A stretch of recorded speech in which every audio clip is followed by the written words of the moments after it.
Sa kauna-unahang pagkakataon ay nag-guest sa YouTube channel ng kapamilya actress ang leading man nito na si Paula Avellino.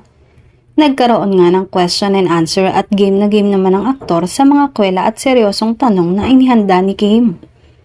Dito ay inamin ng aktor na pagdating sa personal life ay talagang hindi siya nag-open, partikular na sa buhay pag-ibig nito. At syempre hindi naman nakatanggi ang aktor sa mga pasimpleng tanong ng aktres gaya ng love language nito. Ayon kay Paulo, wala siyang love language pero binuking ng aktres na galante at talagang giving ang love language ni Paulo. Sobra-sobra nga daw.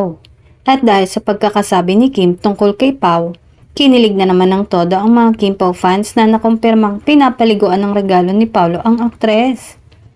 Ito na nga daw ang love language na tinutukoy ni Kimi, kaya't isa lamang ang ibig sabihin nito.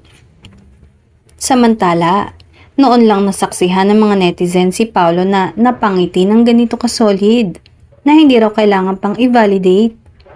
Bukod nga sa napansin nilang reaksyon ni Paulo, pinansin din ng mga fan ang galawan ng dalawa at sinabing masyado na raw halata ang dalawa sa kanilang relasyon.